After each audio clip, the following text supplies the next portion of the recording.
என் பேர் சந்திரா. நான் தூத்துக்குடி மாவட்டத்திலேருந்து வந்திருக்கேன். நான் ஓபிஎஸ் அணியிலிருந்து செயற்குழு உறுப்பினராக இருந்து வந்திருக்கேன். நான் சின்னம்மா கரத்தை வலுப்படுத்துவதற்கு தூத்துக்குடி மாவட்ட ஒட்டுமொத்த அணியும் தீவிரமாக செயல்படுவோம். அம்மா கரத்தை வலுப்படுத்தி அம்மாவை முதல்வராக நாங்கள் பாடுபடுவோம் என்று கூறிக்கொள்கிறேன். என் பேர் பொய்யாமொழி. ஓபிஎஸ் அணியின் தூத்துக்குடி மாவட்ட பகுதி செயலாளராக இருக்கிறேன்.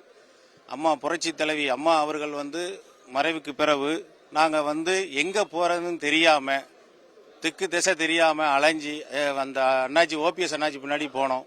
அவங்க இன்னைக்கு யார் எதிரி கட்சியோ அவரு பின்னாடி சேர்ந்து அம்மாவையும் சங்கடப்படுத்தி எங்களையும் சங்கடப்படுத்தி ஒரு பணியாற்ற விடாமல் ஆக்கி இன்னைக்கு ரொம்ப ஒரு சங்கடத்துக்கு ஆக்கிட்டாப்புல. இன்னைக்கு புரட்சி தாய் சின்னம்மா கட்சி ஆரம்பிச்சு நான் இருக்கேன் எப்போதுமே அப்படின்னு சொல்லி இன்னைக்கு கட்சி ஆரம்பிச்சோன்னு நாங்களாம் மிக்க மகிழ்ச்சியா இருந்து அம்மா பின்னாடி வழி நடத்தி அம்மா பின்னாடி சென்று நாங்கள் அவர்கள் பின்னாடி சென்று இந்த வெற்றி கனியை என்னைக்கும் பரிசாக்குவோம். கழகத்தின் நிரந்தர பொதுச் செயலாளருமான இதய தெய்வம் புரட்சி டாக்டர் அம்மா அவர்களின் வழிநடத்தி காலகாலமாக அனைத்து இந்திய அண்ணா திராவிட முன்னேற்ற கழகத்தில் இயங்கி வந்தோம். இன்னைக்கு சில துரோகிகள் பின்னால் எங்கள் காலத்தை நாங்கள் கடந்து வந்தோம்.